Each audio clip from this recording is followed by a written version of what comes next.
E aí, rapaziada, então, me pediram pra gravar um vídeo aqui, explicando um pouco pra vocês o que foi falado no Linf, explicando um pouco sobre o GitHub, passando por cima de como iniciar um projeto no Next, no Nest. Pô, já é o sétimo vídeo que eu tento gravar aqui nessa merda, já apaguei vídeo, já, porra, derrubei computador, fiz tudo que vocês imaginarem de ruim. Então, pô, eu espero que dê certo, pelo amor de Deus, que eu já não aguento mais gravar esse vídeo, já falei a mesma coisa umas 7 vezes. Mas enfim, então tá, vamos começar. Então, rapaziada, eu vou fazer todo o processo que eu mostrei no Linf, só que eu vou fazer um pouco mais detalhado. E como é um vídeo, né, vocês podem ir pausando. Talvez minha câmera caia em algum momento, porque eu percebi que ela cai quando fica muito tempo ligada, não sei porque, vou até encostar rápido. Mas enfim, vamos tentando aí, eu espero que dê tudo certo, e aí vamos vendo. Então tá, eu vou pular aquela parte sobre requisitos funcionais e não funcionais, user stories, user story mapping, tudo isso eu vou pular, eu acho que ficou bem claro lá na hora. E aí eu vou explicar exatamente como que vai funcionar o vídeo, né? Só pra quem quiser ir pulando, poder ficar mais tranquilo. O que eu vou fazer então? Vou primeiro explicar um pouco sobre como funcionam as branches no GitHub, num desenhozinho no Paint, eu vou tentar mostrar pra vocês qual é a ideia por trás delas. Aí depois eu vou criar um repositório, vou dar clone nele, que é uma coisa que vocês vão ter que fazer. Iniciar um projeto no Nest, que é o do back-end. Vou tentar simular ali uma situação de fazer uma task, fazer um PR, fazer um merge no GitHub para mostrar para vocês como funciona tudo isso. E aí depois eu vou abrir um projeto no Next, que é o do front-end, e mostrar um pouquinho como funciona. Muitas coisas que eu fiz no Linf eu não vou fazer agora, que é rodar os projetos basicamente, que eu acho que vai ficar um vídeo muito longo. Mas eu vou passar por cima e explicar um pouco sobre o Service View Controller no back-end, como eles funcionam, como que eu crio um CRUD, como que... Não vou falar muito, mas eu vou passar por cima. E no front eu vou falar sobre as páginas, o HTML e tal, tudo mais. Por que eu não vou adentrar muito nessas partes de CRUD, por exemplo, né? Porque tem o Drive da Peteca com vídeos muito bons, de verdade, sobre esses temas. Inclusive tem um que a Madu, né, do Gama, ela fez sobre CRUD, eu acho que ela fez, não tenho certeza, mas que é muito bom. E o Dedé subiu lá alguns vídeos muito interessantes também sobre autenticação, sobre CRUD, sobre um monte de coisa. E então, tipo, esses vídeos já existem, eu acho que talvez fique meio redundante ficar gravando de novo, também meu tempo tá meio zoado, então eu vou tentar otimizar um pouco melhor o tempo. Queria só lembrar que, se por algum caso vocês quiserem algum vídeo desses que eu falei, que não esteja lá no Drive da Peteca, eu tenho alguns separados aqui bons também, mandem mensagem que eu mando pra vocês tranquilo. Qualquer dúvida podem mandar mensagem também, eu tenho os horários da monitoria, enfim. Vamos começar. Então tá, a primeira coisa que a gente vai fazer aqui, eu vou explicar um pouco como funcionam as branches pra vocês. Vou tentar fazer um desenho no Paint aqui simples, é um desenho no Paint padrão que a galera costuma fazer quando fala de branches, só pra mostrar um pouco como funciona. Deixa eu... enfim.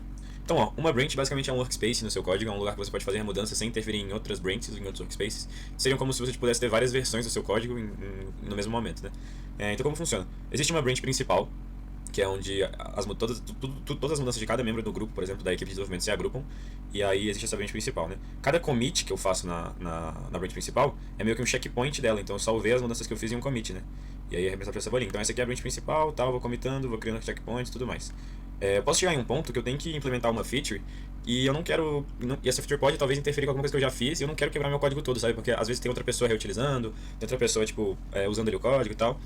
E eu acho que fica muito claro, né, que se você tem só uma branch, né, um fluxo de commits, com 4 pessoas de uma equipe commitando, cara, lógico que vai virar bagunça. Então, pô, a galera vai commitar solto aqui, isso aqui vai virar uma desgraça, vai ter commit, aí uma branch tá desatualizada, aí o cara commita em cima, aí outro vem e commita em cima, aí falta commit em um, então, cara, vira uma bagunça. Então, a criar branches é um jeito de a gente evitar ter esse problema, né, e poder separar um pouco mais as funções de cada um sem atrapalhar o código inteiro, basicamente. Então tá, então eu cheguei no ponto do código que eu quero fazer minha feature. O que eu vou criar então? Eu vou criar uma ramificação do fluxo principal. Então, ó, esse é o fluxo principal, eu criei aqui minha branch, ó. Minha branch separada. E aí nessa branch eu vou fazer commits também, por exemplo, essa branch que eu estou implementando o CRUD de usuários, ou a tela de cadastro, sei lá. E aí eu vou fazer todas as modificações que eu preciso para essa funcionalidade ser implementada, então eu vou fazendo com vários commits nessa branch. Quando eu sinto que eu terminei o que eu estava fazendo, eu faço um merge. O merge, ele é basicamente você fundir a sua branch, né, que você está usando, que você criou, com a branch principal do projeto. E daí o que vai acontecer quando você fizer um merge? Ó, a branch principal vai seguir do jeito que ela estava e você vai, tipo, somar a sua na branch principal. E aí o fluxo continua. Isso é bom, por quê? Porque dessa forma, às vezes você pode ter duas pessoas... Deixa eu dar um Ctrl Z aqui. Opa, não tá indo. Porque às vezes você pode ter duas pessoas trabalhando... Às vezes não, né? Vocês vão ter duas pessoas trabalhando ao mesmo tempo em coisas diferentes. E nenhuma vai usar código desatualizado, nenhuma vai ter conflito com o que o outro está fazendo, porque vocês estão separando o trabalho de vocês em branches, né? Então às vezes você pode ter essa branch aqui fazendo a tela de cadastro, e você vai ter outra branch aqui fazendo a tela de login. Então, ó, tela de login, tal. E aí, quando a tela de login acabar, o cara pode vir aqui e juntar, e aí essa branch vai ter a tela de login, e aí depois o cara do cadastro pode vir aqui e fazer um merge, né? Juntar, e aí vai ter a tela de cadastro. E no fim você vai ter uma branch só, com as duas, sem ter quebrado nada, sem a galera ter feito commit um em cima do outro, sem ter virado bagunça. Então, eu passei bem por cima, rapaziada, mas é só pra vocês entenderem um pouco a importância de se criar branches, de se trabalhar com branches, e tomar cuidado enquanto trabalha com branches, pra não virar bagunça mesmo. E aí, enfim, é isso. E aí, sobre essa branch principal, o que é importante falar com ela? Tem duas branches que são muito importantes quando você vai desenvolver alguma coisa, que é a branch main e a branch dev. Vou explicar sobre elas um pouco mais pra frente, mas basicamente a branch main é aquela que vai pra produção. O que é produção? É o famoso deploy, que é quando você hospeda a sua aplicação em um servidor para ele rodar fora do localhost. E a branch que vai pra produção é a main. Então o ideal é que a main só tenha coisas nela que já foram testadas, a gente já viu que deu certo, que não vai quebrar nada, não vai destruir nada da minha aplicação, e aí eu mando pra main porque é ela que tá em produção, né? Tá no deploy. E aí a dev então, que é o developer, né, depende de quem criou, vai ser a branch onde eu vou ficar mandando as minhas alterações. Então, antes de tudo lá eu vou ter a main intocada e a dev. Da dev eu vou puxando várias ramificações dessas. Vou puxando várias, vou fazendo minhas coisas. Mando tudo pra dev, a dev vai ficar toda bonitinha lá com tudo que eu fiz. Quando eu ver que tá tudo testado, tudo integrado, não tá dando erro, não tá quebrando nada, eu vou lá, pego tudo que tá na dev, mando pra main, pego a main e boto em produção. E disponibilizo aí a aplicação. Bem resumido, bem rapidinho, só pra explicar um pouco como funciona o fluxo de branch. Isso aí tem vídeo em todos os lugares do mundo, não é uma coisa nova, não é uma coisa tipo restritiva aqui, é uma coisa usada tipo em todos os projetos da história. Mas é importante falar e é importante dar uma atenção pra mexer com branch, porque às vezes você faz um merge errado, faz uma coisa errada e aí vira uma bagunça. Mas enfim, sobre branch era isso. Vamos seguir. O que eu vou fazer aqui agora é criar um repositório no GitHub, iniciar o back-end e mostrar pra vocês como que é o fluxo de trabalho no GitHub, fechou? Então, ó. Então, até um Mark apareceu aqui. Mark, não sei se todo mundo conhece, Mark é um monitor de sexta, eu acho. Carol é foda, viu, velho? Qualquer dúvida pode meter bala pra ele. Tomou um fumo na última gamificação, mas a gente boa. Então, ó, vamos lá, vamos criar um repositório. Primeiro eu vou fazer de um jeito do back e no front eu vou fazer de outro jeito pra vocês verem os dois jeitos. Acho que minha câmera morreu. Enfim, rapaziada, vamos continuar aqui. Minha câmera morreu e é isso. Então, ó, vou criar o repositório primeiro e vou botar o readme nele pra ele ter algum arquivo e eu poder dar clone. Ó, o nome dele vai ser CJR back. Tá até salvo aqui porque eu gravei o vídeo muitas vezes mesmo. Então, ó, criei o repositório. Ele não vai estar completamente vazio porque eu criei um arquivo nele, ó. Então ele já vai estar assim. Quando o repositório não está completamente vazio, você tem que dar clone, você não pode linkar direto um diretório nele. Então o que a gente vai fazer aqui é dar clone. Então, ó, quando eu dou clone, o repositório que eu criei, ele vai ser criado uma pasta no meu. Em qual diretório eu estou executando o comando, do mesmo nome do repositório. Ó, vou dar um ls, tá tudo aí. Agora eu vou dar, ó, git clone. E eu vou copiar alguma coisa. De onde eu vou copiar? Eu venho aqui em code. Ó, tem esse valorzinho aqui. Eu vou copiar e colar aqui. Perfeito. Enter, vai clonar. Importante falar que existem vários tipos que o repositório pode estar representado, né? No meu caso, como eu tenho a chave SSH aqui no meu notebook vinculada ao GitHub, eu posso usar o SSH como forma de autenticação, né? Mas talvez vocês não tenham e tenham que usar o HTTPS. Aí nesse caso, não lembro como que acontece, mas talvez abra uma abinha pedindo pra você se autenticar e tudo mais, pra tu não fazer clone, uma coisa que não é meio que se você não tem conta, né, no negócio. Mas enfim, ó, deu clone aqui, vê que a pastinha que foi criada aqui, quando eu abrir ela, vocês vão ver que ela tem exatamente o que tem aqui no repositório, ó, ls readme. Vou dar um clear. Então esse aqui é meu repositório, isso que eu vou fazer, né? Então, por que eu quis fazer dessa forma? Porque só uma pessoa do grupo vai criar efetivamente o repositório e vai passar pelo que eu vou mostrar quando eu for criar o front-end. Os outros 3 integrantes basicamente vão ter que fazer clone do repositório que o outro criou, né? Então eu achei legal passar por isso. O que a galera faz muito? A galera cria uma pasta e dá clone dentro da pasta. E o que isso vai fazer? Vai fazer com que a pasta do seu clone crie uma pasta dentro da pasta. E aí você vai ficar com uma pasta dentro da pasta, que é uma coisa que também a gente não quer que aconteça, né? Então lembra de dar o clone num repositório num diretório, né? Que padrão, assim, um diretório meu root, tipo projetos, ou até no home e tal, porque ele vai criar uma nova pasta de qualquer jeito. E daí se você der um clone dentro de uma pasta que você criou, você vai ter uma pasta dentro de uma pasta. Interessante falar, quando eu falo uma pasta dentro de uma pasta, é porque, tipo, é uma pasta que só tem uma pasta, né? Não é um problema você ter pasta dentro de pastas, é um problema você ter uma pasta que tudo que tem nela é uma pasta. Tipo, aí não tem sentido, né? Mas enfim, vamos continuar. Então, ó, vou abrir aqui meu projeto, né? Vou dar code. Não sei porque que meu VS Code não tá abrindo o projeto que eu dei code, mas enfim. Ó, aqui a gente vai ter que abrir o diretório que a gente acabou de criar. Tem dois jeitos. Primeiro você pode vir aqui, deixa eu dar full screen. Ó, você pode vir em File, Open Folder, e aí vai abrir o gerenciador de arquivos. Ou, acho que é mais rápido, ir direto pelo atalho, Ctrl+K, Ctrl+O. E aí vai abrir a mesma coisa. Então tá, então vou abrir a pasta que eu criei. Full screen de novo.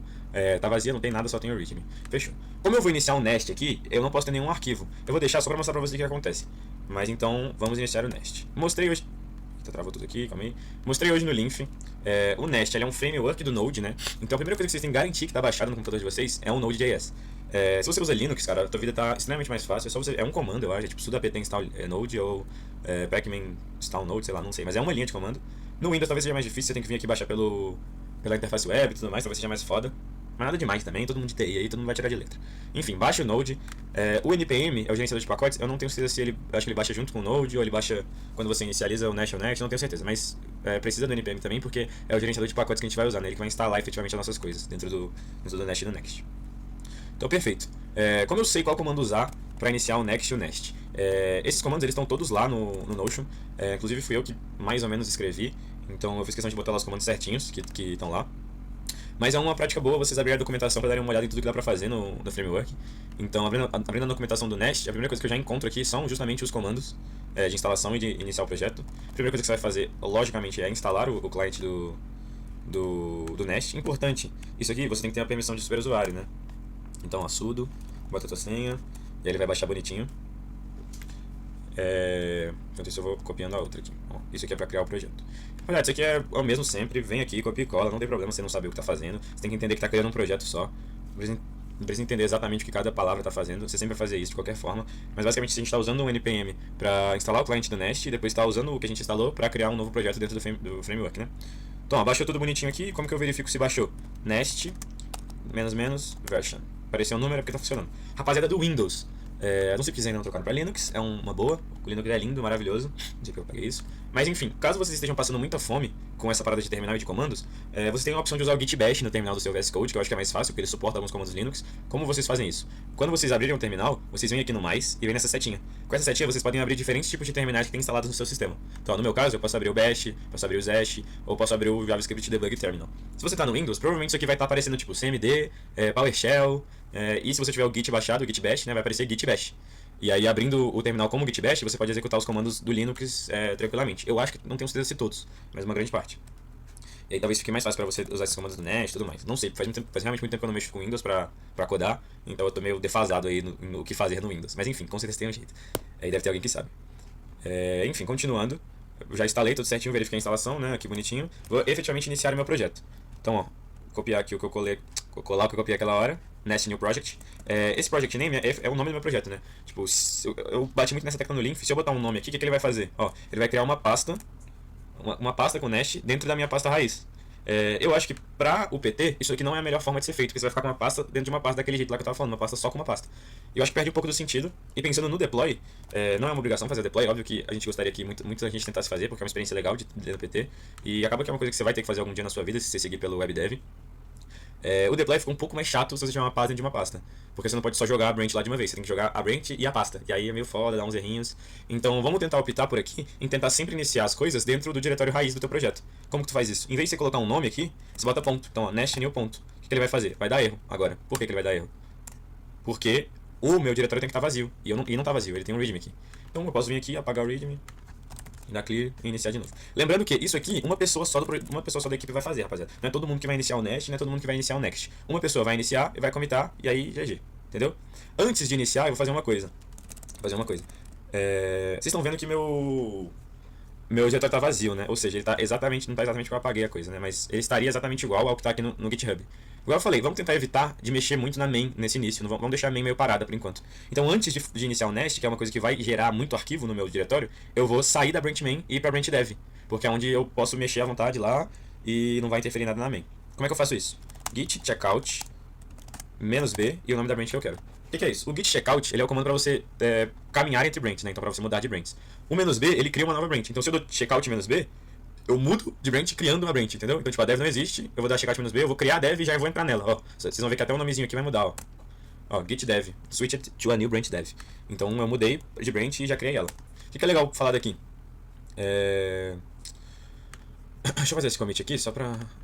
Enfim, só vou fazer aqui só pra mostrar pra vocês. Essa branch que eu acabei de criar, ela não aparece no GitHub. Ó, vocês podem ver que ela não tá aqui, ó. Vou fechar isso. Por quê? Porque quando você acaba de criar uma branch, ela é local do seu computador. Então ela não tá remota no GitHub, ela só é sua. Pra você efetivamente deixar ela acessível lá no GitHub, você tem que fazer um publish. Então vem aqui, aperta publish. E aí vai acabar fazendo vai deixar a branch disponível, né? Ó. Agora, se eu voltar, ó, eu até aviso aqui que a dev sofreu o push há 2 segundos atrás e ela... Opa, refresh. Ela já tá aqui, ó. Dev. Uma coisa que eu queria falar, galera, é sobre o Git, né, os comandos Git.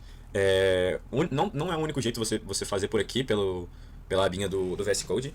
Inclusive, eu prefiro fazer pelo terminal, porque eu tenho uns alias e tal, e é bem mais rápido pra eu digitar pelo terminal. Só que eu acho que talvez, pra quem tá iniciando agora, a abinha aqui do GitHub seja mais amigável, talvez seja mais difícil de dar erro, porque tipo, ela fala exatamente o que você tem que fazer, onde tem que commitar, o botão que tem que apertar bonitinho. Então talvez eu acho que seja mais família, assim, tá ligado? Pra rapaziada que tá às vezes mexendo com um projeto grande pela primeira vez. Então, vamos tentar mexer por aqui mesmo. Quem quiser usar o terminal, mete bala. Depois eu vou mostrar como é que comita aqui e dá push pelo terminal. Mas enfim, continuando, né? Então tá, então agora que eu já tô na dev, a dev já tá livre lá, o que eu vou fazer? Vou realmente iniciar o Nest agora, e aí vai criar um monte de arquivo. Vou iniciar no diretório que eu tô, ó, Nest New. Quero usar o npm, criou. Então, ó, criou aqui, vocês viram que ó, já apareceu um 14 aqui. O que é esse 14? Esses 14 são 14 alterações em relação à minha branch original, né? Então, tipo, 14 alterações em relação a como estava o código antes de eu alterar, né? Obviamente. Então, como é que eu jogo isso aqui pro GitHub? Porque se vocês perceberem, ó, mesmo que eu abra a dev aqui, ela não tem nada, ó, ela tá vazia, não tem nada. Porque quando eu fiz o publish dela, eu não fiz nenhum commit, eu só fiz o publish dela vazia. Então o que eu tenho que fazer? Eu tenho que vir aqui e commitar. Eu vou deixar a tela dividida pra vocês verem, acho que nem vai dar pra ver, né? Mas enfim, vou ter que dar refresh. Fazer um commit. É legal seguir o padrão de commits aqui. Tá no Git Workflows. Então você bota uma palavrinha antes, 2 pontos e o que você fez, né, basicamente. O que a gente tá fazendo aqui? Configurando o ambiente. A palavra pra isso é shore. Então, shore, configurando nest. Faço o commit. Meu commit, ele foi feito. Funciona muito parecido com aquela parada das branches. Igual quando você cria uma branch, ela só fica no seu computador primeiro. Mesma coisa com o commit. Eu acabei de commitar, criei meio que um checkpoint no meu código, mas esse checkpoint ele só existe pra mim, porque ele ainda tá local no meu computador. O que eu tenho que fazer então pra mandar ele pro GitHub? Fazer um push, um git push. Eu posso fazer pelo comando, eu posso vir aqui apertar nesse botãozinho, sync changes, e olha o que vai acontecer, ó. Quando carregar, o commit que eu acabei de fazer vai aparecer aqui no GitHub pra geral, ó. Refresh. Ó, aqui ó, commit, shore, configurando o nest e os arquivos que mudaram. Então, rapaziada, é mais ou menos isso. Que uma pessoa vai ter que fazer, uma pessoa do grupo vai ter que fazer e vai ter que chegar nisso aqui, nessa coisa aqui pura. Tipo, o ideal é que talvez essa semana todo mundo já tenha os dois repositórios com o nest iniciado em um next iniciado em outro, main e dev bonitinho. E aí eu vou mostrar pra vocês o fluxo de trabalho antes de... Na verdade, não sei se eu explico ou se eu mostro antes. Vou mostrar pra vocês o fluxo de trabalho primeiro. Ah, vai fazer ao mesmo tempo, enfim. Então tá, vamos lá. Isso aqui é o back-end. Foi criado, né? Tem as pastas de testes e a pasta que vocês vão usar muito é a pasta source, né? Basicamente o que você vai querer fazer no back-end é criar CRUDs e criar endpoints. Eu expliquei um pouco no Linf como funciona o CRUD de endpoint, tinha pouco tempo e tava meio enrolado, então talvez eu tenha passado muito rápido, muito por cima. Não vou entrar muito agora também, tem muitos vídeos bons sobre isso, mas basicamente o CRUD é um conjunto de funções que o sistema tem que fazer sobre alguma coisa. Então CRUD, né? C-R-U-D, é Create, Read, Update e Delete. Então criar, ler, atualizar e deletar.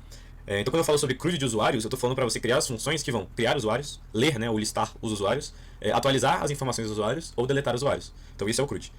E os endpoints são as rotas, né, da sua URL, né, que efetivamente vão chamar alguma função do CRUD. Então, por exemplo, se eu dou um get numa rota, eu posso chamar uma função find lá do CRUD, que aí vai ler os usuários. Se eu dou um post em uma rota, eu posso chamar uma função create, que vai criar um usuário. Isso de get, post, pat, put, que são os métodos HTTP, né, os métodos, é uma parte muito legal de quem gosta de back-end, sinceramente é uma parte que eu gosto muito, mas acho que vai ficar meio longo se eu falar por aqui, então tentem descobrir aí, estudar um pouco, porque, cara, é muito legal, cada método tem a sua função, né. Passando bem por cima, basicamente o método get ele está pedindo informações para a página, então quando você dá um get você está esperando que o servidor te responda alguma coisa, e é usado, por exemplo, para listar usuários, você quer saber todos os usuários no sistema, você dá um get nos usuários do sistema e o servidor te retorna com a lista de usuários, né. E o post, ele envia dados para o servidor, né? Então, por exemplo, quando você cria um usuário, você manda um post, porque você envia dados do cliente, né, que é você, para o servidor. São dois métodos, tem vários, tem delete, tem patch, tem put, tem outros aí, enfim, tem vários, é legal dar uma olhada. Mas tá, como que eu crio um CRUD rapidinho, como que eu faço isso e tudo mais? Basicamente o backend ele funciona com services, controllers e módulos, né? E aí tem vários jeitos de você criar, você pode vir aqui criar na mão, então vir aqui criar uma pasta, aí vir aqui criar um arquivo, tal, ponto, controller.s. Mas tem um comando, perdão, tem um comando que faz isso. Caralho, pai, minha garganta aqui foi nessa, calma aí. Uou! Tem um comando que faz isso. Qual que é o comando? Nest, generate, eu vou botar só G, mas generate, resource, recurso, e o nome do recurso que você quer criar. No caso, eu estou fazendo de user, eu vou criar user. Então, ó, nest generate resource user, vou rodar. Ele vai perguntar qual tipo de API eu estou fazendo.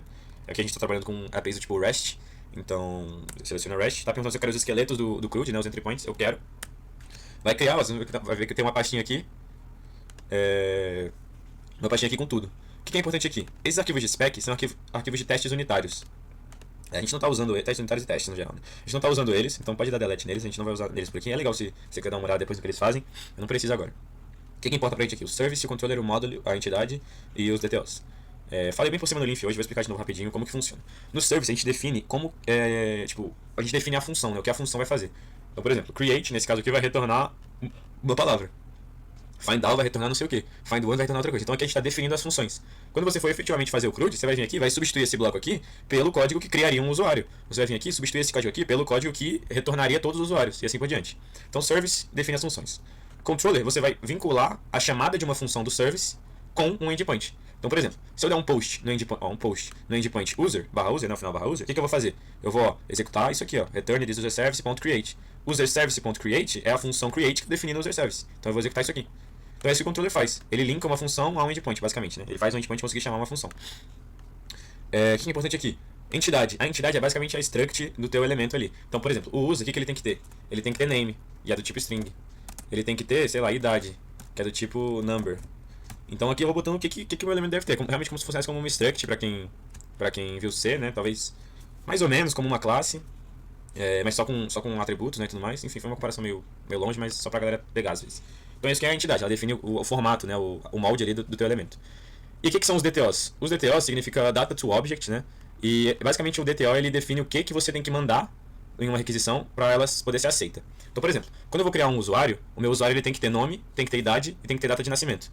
Se eu tentar enviar um post, né, que é aquele método que envia dados para o servidor, e eu quero enviar um post para criar um usuário, e eu só envio o nome, eu não pode, né? Porque o usuário precisa ter nome, idade e data de nascimento, então eu preciso enviar os três. Agora, quem define o que eu preciso enviar é o Create User DTO. O Create User DTO ele define o que eu preciso enviar num payload de post, né? O que eu preciso enviar no método post para poder efetivamente criar um usuário. Então aqui vai ter, tipo, eu preciso enviar um name que é uma string, eu preciso enviar uma idade que é um número, eu preciso enviar uma data de nascimento que é uma data. Então o Create User DTO vai definir isso, né? O que eu preciso enviar para criar um usuário. E o Update User DTO funciona de uma forma bem parecida, só que para update, né, para você atualizar as informações. É legal ver que ele dá um extends aqui no Create User DTO, porque tipo, normalmente você vai alterar atributos, né, que você criou, né? Não tem como você querer alterar o animal favorito do seu usuário se você não cria ele falando o animal favorito dele. Você cria ele falando nome, idade e data de nascimento. O que tem como se atualizar então? Nome, idade e data de nascimento. Então na maioria das vezes você nem precisa escrever, porque ele já dá um extend no que tá no create, né? Então você só escreve se precisar de alguma coisa a mais e tudo mais, enfim. Tranquilo. E agora o módulo, o que é? O Nest ele funciona como se fosse várias caixas, né? Então o service é uma caixa, o controller é uma caixa, tudo aí é uma caixa. E se você quiser usar isso aqui em outros lugares, você teria que fazer vários imports, achar vários caminhos e tudo mais. Agora o que o módulo faz? Ele pega todas as caixas de service e controller e meio que empacota tudo dentro do módulo. Então ele vira uma caixona com o service e o controller, do user, né, nesse caso. E aí, em vez de você importar cada arquivo, você importa só o módulo, porque ele já contém os outros. Então, ó, você vê que no app model, esse app model, ele é o contexto geral da aplicação, né? Então, ó, você vê que ele já importa automaticamente o user model. Eu não tive que escrever isso aqui em nenhum momento. Porque o Nest entende que se eu estou criando uma resource, é porque eu vou querer usar isso aqui na minha aplicação. E se eu vou querer usar isso aqui na minha aplicação, eu vou precisar importar o service e controller. Então ele já vem aqui e importa a caixona com o service e o controller para eu poder usar tranquilo no que eu precisar. Fechou? Então tá, rapaziada. Passei bem por cima, bem rápido, falei rapidão sobre isso aqui. Vem em vídeos aí depois, é importante. Mas tá, o que eu queria mostrar? Vocês viram que eu fiz alterações, né? Eu criei o resource user, mexi não sei aonde. Mas ó, eu tô na branch dev. Isso aqui é meio foda.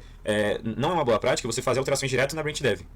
Então o que eu vou fazer? Eu vou criar outra branch, que é onde eu vou efetivamente fazer o commit dessas alterações. Cometi um erro aqui, por quê? Porque eu poderia ter criado antes de fazer as alterações. Acaba que não muda nada, porque eu não comitei, nem fiz push, nem fiz nada demais com as alterações que eu fiz. Então, tipo, eu posso passear entre branches, que as alterações elas não vão ser passadas pro GitHub. Mas o ideal é que antes de você fazer as alterações, você já cria a nova branch. Por mais que não mude nada, né? É uma boa prática você criar a nova branch antes. Mas enfim, vou criar agora. Ó. Git checkout -b, e é o que eu tô fazendo. Eu tô fazendo CRUD de usuários, então eu vou botar aqui fit CRUD users. Criei a branch e fui pra ela. Vocês viram que as alterações não mudaram em nada, elas continuaram no meu computador, e como eu mudei a branch, elas foram pra onde meu computador tá. Então tá, agora que eu tô na branch nova, o que eu vou fazer? Eu vou comitar e dar push. Vou fazer por aqui, no terminal, só pra mostrar como é que seria. Então, ó, a primeira coisa que eu vou fazer é falar pro Git, né, que eu quero que vá pro GitHub. Então, ó, git add, ponto. Se eu não botasse ponto, eu poderia botar um arquivo específico. Ó, eu quero que vá só, sei lá, o user controller. Poderia fazer isso, e ó, só o user controller fica staged. Então se eu fizesse um commit agora, só esse arquivo aqui iria pro GitHub. Mas eu não quero isso, eu quero botar tudo. Então eu venho aqui e dou um ponto, ó, git add ponto, tudo fica staged, fica tudo bonitinho. O que eu vou fazer? Escrever um commit agora, uma mensagem explicando o que eu fiz. Git commit -m, o que eu fiz? Criei o CRUD de usuários. Então, ó, fit CRUD de usuários. E endpoints, sei lá. Você bota aí o que você quiser. Endpoints. Opa, endpoints. Fecha aspas. Ó, comitei. Vai ver que saiu daqui e fez o commit, igual eu falei naquela hora. O commit é privado do meu host local aqui, então ele só tá no meu computador. O que eu preciso fazer pra mandar ele pra... Eu tenho que fazer um push. Eu vou fazer pelo botãozinho aqui, porque ele já vai publicar minha branch e ele vai fazer o push direto. Mas enfim, você poderia fazer pela linha de código. Então, a publish branch, quando eu publico a minha branch, eu já dou push em todos os commits que estão aí esperando pra serem mandados pra lá. Então, acho que eu fiz, né? Vou verificar aqui no GitHub. Refresh. Ó, minha branch nova aqui, ó. Fit CRUD users. Se eu abrir ela, vocês vão ver que tem exatamente o commit que eu acabei de fazer, ó. CRUD de usuários e endpoints. Então tá, fechou. Então, ó, fiz aqui, alterei, fiz tudo bonitinho. E agora, o que eu faço? Como é que eu mando o que eu fiz pra branch dev, né? Que é a branch que a galera tá usando pra botar as alterações dele. Vou fazer um pull request.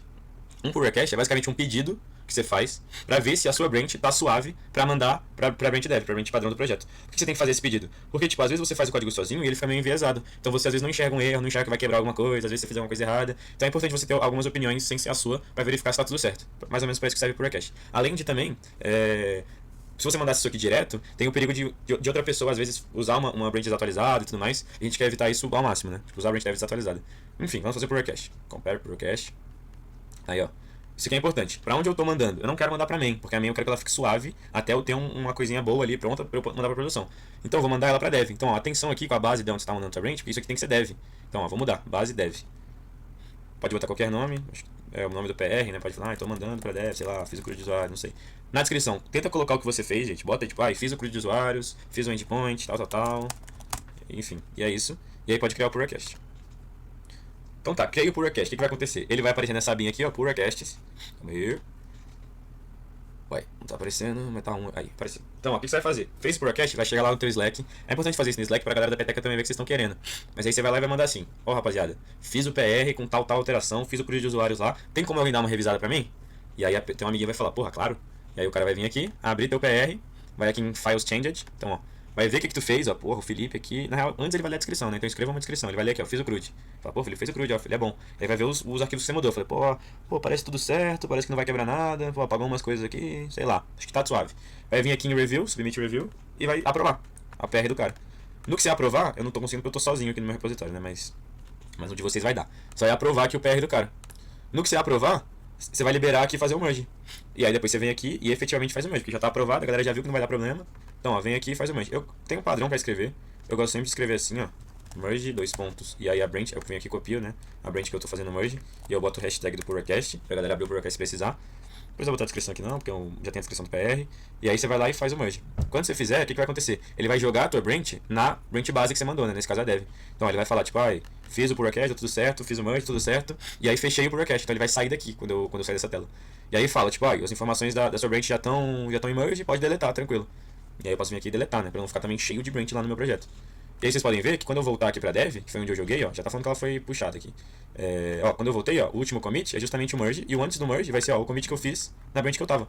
Eu nunca fiz esse commit aqui na dev, eu fiz o commit na branch que eu fiz o merge. Ó, é legal até ver aqui pra que serve o hashtag, ó. Porque aqui eu posso abrir direto o PR, né, que me levou a fazer o merge. Então eu gosto de botar sempre assim. Não é obrigatório, mas eu acho bonitinho, eu acho que fica mais fácil também. Então perfeito. Olha como é que fica no GitHub aqui o fluxo das branches. Olha o que aconteceu. Importante isso, rapaziada. Ó, essa branch aqui eu apaguei. Então, pô, se eu continuar trabalhando nela aqui, vai dar bigode, vai dar BO. Então, o que eu tenho que fazer? Voltar pra dev. Ó, git checkout. Opa, checkout, dev. Voltei pra dev, mas putz, dev tá desatualizada. É óbvio que a dev tá desatualizada, você não atualizou ela. Aí você tem que ir lá e atualizar. Como que eu atualizo? Git pull. Então, ó, vou dar um git pull. Ele vai verificar lá no GitHub se tá tudo certo. Se tem coisa nova pra botar, viu que tem e botou. Olha o que aconteceu, ó. Agora ela já tá atualizada, tá exatamente igual ao do GitHub. E olha como é que é um merge, olha como é que fica o merge, ó. Eu tava vindo, aqui eu criei minha branch, fiz minhas alterações, depois joguei de volta na dev. Um projeto ideal, bem organizado, a gente pode perceber que ele foi bem organizado, né, e a galera tomou cuidado com as mentes, quando a gente abre isso aqui e vê, tipo, muito bonitinho assim, óbvio que não vai ficar perfeito, é muito difícil de ficar perfeito, mas dá pra ver muito claro essas ramificações voltando, né, e não tem uma ramificação aqui, aí tem outra partindo aqui, às vezes a linha acaba no meio aqui, aí tem umas bolas aleatórias, tipo, quando a gente consegue ver esse formato aqui, mais ou menos bonitinho, significa que a galera tá prestando atenção com as mentes, né, então é muito legal isso. E aí, como eu já fiz o pull, você vê aqui, ó, tá tudo aqui, ó, tudo que eu tinha feito lá do user tá aqui. Então, galera, o Git Pull é uma parada que vocês têm que fazer tipo, a todo momento, assim. Se por algum acaso eu tenho a menor dúvida na minha cabeça que meu código pode estar desatualizado, cara, sem medo, chega aqui, ó, Git Pull. Não vai mudar em nada, tipo, só vai te melhorar, não tem como piorar. Se não tiver nada pra fazer, ele só vai falar que não tem nada pra fazer e GG. Então, ó, pô, fui, sei lá, tomar café, esqueci, deixei aí meu PC, não lembro se eu dei Git Pull. Cara, se tu não lembra, vem aqui, ó, Git Pull. E abriu o projeto pra trabalhar agora, Git Pull. Não sei o que, Git Pull. Cara, mete Git Pull em tudo, que não te atrapalha em nada, que só garante que seu código vai estar sempre atualizado. Fechou? Óbvio que, se você tá na sua branch privada, você não precisa ficar no Git Pull, porque quem que vai mexer na sua branch além de você? Mas assim, sempre que você entrar em uma branch que talvez outras pessoas possam ter feito alterações, Git Pull, mete Git Pull em tudo, que é sucesso. Então, rapaziada, acho que é isso sobre o back-end. Vou mostrar o front-end, vou mostrar um outro jeito de criar o repositório, só pra mostrar os dois jeitos. Mas sobre o back-end era isso, espero que, igual eu falei, né, bem por cima, tentem ver um pouco mais sobre isso e tudo mais. O objetivo aqui era mostrar mesmo como inicia o projeto, pelo menos, e como mexe um pouco com o Git. Também falei bem rápido, né, talvez meio confuso, mas só pra dar uma ideia. O importante é vocês terem pelo menos essa estrutura aqui feita essa semana, eu acho, que é o start ali do projeto.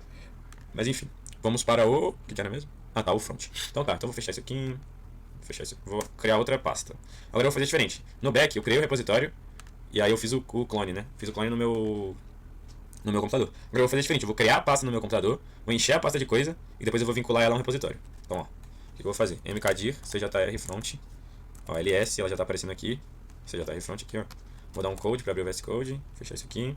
Ó, Ctrl+K, Ctrl+O para abrir, né, um folder específico, vou abrir o que eu acabei de criar, vai estar vazio. Então tá vazio, tá bonitinho, não tem nada, acabei de só criar uma pasta, nada de novo aqui. Então tá, o que eu tenho que fazer nessa pasta aqui? Tem que iniciar o projeto Next. Aqui não vai dar nenhum problema, porque como eu não criei pelo GitHub, não tem read, não tem porra nenhuma. Então eu posso só iniciar o projeto aqui e ele não vai reclamar de nada. Vamos ver o que eu abrir isso. Como que eu inicio? Pô, não sabe, abre lá o textinho que a gente fez pra vocês, ou vê na documentação do Next. Ele vai explicar, lembrando que você tem que ter um Node baixado também. Ó, docs, installation, e aí tá aqui já na primeira linha, ó. Lembrando que tem que tomar cuidado com isso. PNPM, eu não quero instalar em PNPM, eu quero instalar em NPM. Então, ó, muda ali, pega aqui o código, vem aqui, ó, copia e cola, sem medo. O que acontece? Se eu criar assim, o que vai acontecer? Ele vai criar uma pasta chamada MyApp e vai baixar o Next dentro da pasta. Vou criar aqui só pra vocês verem, ó. Olha o que vai acontecer. Calma. Assim, quero usar assim. Ó, olha o que aconteceu. Eu tenho essa pasta aqui, esse JRFront. Dentro da minha pasta tem a pasta MyApp. E dentro da MyApp tem as coisas do Next. Eu falei, pra aqui, isso aqui não é o ideal. É melhor que as coisas estejam jogadas dentro da pasta raiz. Então, pra isso, como é que a gente vai fazer? Vou encerrar aqui o... Ih, fodeu. Encerrar aqui o download. Vou apagar aqui essa pasta, né, pra não ficar... E aí, ó, em vez de criar aqui com MyApp, eu vou criar com ponto. O que ele vai fazer? Vai jogar tudo no meu diretório root, ó. Calma aí. Ah, não, desculpa, tem que escolher aqui. Escolher usar recomendado, não tem porque ficar usando as antigas. Talvez onde vocês nem apareça esse reuse preview settings aqui, porque como eu já usei, né, o Next, eu mexi já, ele pede pra usar as antigas, mas enfim, não precisa. Usa as recomendadas que vai dar bom. E ó, criou aqui direto no meu root, tudo que eu preciso. Então, perfeito. Então, o ideal é que vocês tenham um repositório do back com aquilo lá e um repositório do front com isso aqui. Se chegou nisso aqui, sucesso. Vou explicar um pouco como funciona o front agora, rapidinho, e depois eu vou linkar com o GitHub e aí fechando. Então, ó, o que é importante aqui no front? Essas duas pastas, Public e App. Na pasta Public é onde você vai botar todas as imagens da tua aplicação. E a pasta App é onde vão ter as páginas, efetivamente, da tua aplicação. Por que eu quero botar as imagens em Public? Porque o Next, ele já faz meio que um import meio automático quando você botar a imagem no Public. Você não precisa botar o caminho inteiro da imagem, ó. Por exemplo, aqui, ó. Source barra Vercel. Eu não estou botando source barra, aí, não, ponto barra para eu subir um diretório, aí barra public barra vercel.svg. Eu não estou fazendo isso, estou botando só barra Vercel. Por quê? Como é uma imagem, o Next já entende que ele vai estar em Public. Então, eu não preciso definir o caminho todo. Então, é interessante que vocês sempre tentem botar as imagens em Public. Aqui no Page, né, no app, vão ter as pages. Cada page é basicamente uma tela. Essa aqui é a tela padrão, é a tela home. Quando você roda o projeto, essa aqui que vai aparecer. E ela está toda definida no padrão do Next, né? Ela é uma página padrão do Next. Mas já dá pra ver, ó, que você usa HTML para estilizar ela, ó. Div, main, H1, P, A. Então, ó, isso aqui não foge nada do HTML. E aí o Tailwind aparece nos class name, né? Os class name, eles definem os atributos de estilo. Então, ó, text 3xl vai aumentar o tamanho. Font semi-bold vai deixar em... Não é em negrito, né? É um semi-negrito, não sei. Tracking tight vai aumentar um pouco o espaçamento. Text black vai deixar preto. Esse aqui é pro dark mode, esquece. Então, ó, tem várias coisas, ó. Max da... E aí isso aqui vai definir, por exemplo, isso aqui vai definir a largura máxima da tela pro MD, né? Que é uma escala do Tailwind. Aí text LG, o tamanho do texto, enfim, várias coisas aqui do Tailwind para estilização, que vocês podem ver melhor e ver que encaixa melhor e tudo mais. E aí como você cria uma tela específica, né? Então, ó, você vem aqui no app, cria uma pasta. O nome da pasta é o nome da tela que você está criando. Então é o nome que você vai botar na URL para acessar a tela. Então se eu quero acessar uma tela chamada login na URL, eu tenho que criar uma pasta chamada login. E aí dentro da pasta eu vou criar, ó, page.tsx. Page.tsx. Aí eu vou fazer, aqui eu tenho que criar uma função, então ó, export default function login. E aí eu vou dar um return. E dentro desse return aqui é onde eu vou botar o HTML e o Tailwind, né? Então aqui eu já vou fazer minha página de login dentro dessa div. Tudo que eu fizer aqui, quando eu rodar e botar lá na URL barra login no final, vai mostrar essa página aqui. Sobre front-end, eu acho que isso era importante. Deixa eu ver aqui mais. Basicamente isso. Vou jogar no GitHub agora. Enfim, vou criar aqui um repositório. Não sei porque que tá com o initial commit aqui, porque eu não fiz, mas sei lá, tá falando que eu fiz, então enfim. Vou criar um repositório e vincular o repositório agora ao projeto Next. Então, ó, para criar um repositório, vem aqui, cria CJR front. Não vou botar nada, porque já tem coisa pra caramba, create repository. Como meu repositório não tá vazio, eu vou usar esse caminho aqui de baixo. Então, ó, eu vou vir nele aqui, vou vir nele aqui, clear, vou dar um remote edge origin aqui no... Tô entendendo porque que ele tá... Enfim, vou só jogar aqui, ó. E aí eu vou mudar bench pra mim. E vou dar um git push origin -1. E aí ele vai puxar. Não sei porque ele deu commit automático. Talvez quando você cria o Next ele já faça um git init, alguma coisa assim. Mas enfim, como eu já tinha arquivos aqui, eu uso aqui o quadradinho de baixo. Quando der refresh, é esperado que... Aqui, ó. Foi tudo pra cá já. Eu acho que é bem isso. Acho que quando você baixa o Next, ele já cria um... Tipo, ele já transforma o diretório em .git e tudo mais. Mas enfim. Aquilo lá é basicamente o seguinte, você usa o quadrado de cima. Se você tem um repositório vazio e um diretório vazio, então você usa o de cima. E você usa o de baixo, que é o que eu usei agora, se você tem um diretório cheio de coisa, mas um repositório vazio. E aí se você já tem um repositório cheio, você cria o clone, você usa o clone, o git clone. Então enfim, tá tudo aqui. Acabei mandando pra mim, mas enfim, tanto faz. Mas ó, aqui eu tenho uma alteração do login já, ó. Eu vou mandar isso aqui pra mim? Não vou. O que eu faço? Venho aqui, git checkout. Opa, checkout -b, que não existe ainda, dev. Vou fazer o commit na dev, ó, git add ponto. Git commit, vou fazer por aqui que é mais fácil. Ó, fit, página de login. Vou fazer o commit aqui na dev, commit, vou dar publish push. E ó, vai aparecer aqui, ó. Ó, dev, recent pushed, e já tá aqui, ó, dev. Se eu abrir, vai ter o commit que eu acabei de fazer, ó, fit página de login. Em um ambiente separado da main, meio que um workspace separado da main. Acho que era basicamente isso que eu queria mostrar, que eu acho interessante mostrar. Enquanto eu vou fechando tudo aqui, vou apagando tudo, porque eu tenho minha agonia de deixar coisas salvas aqui no meu computador, eu vou falando com vocês um pouco algumas coisas que eu acho. Muita coisa pra ver, realmente, principalmente pra quem não teve contato, é meio complicado. Então, porra, vão nas monitorias, mandem mensagem pra gente.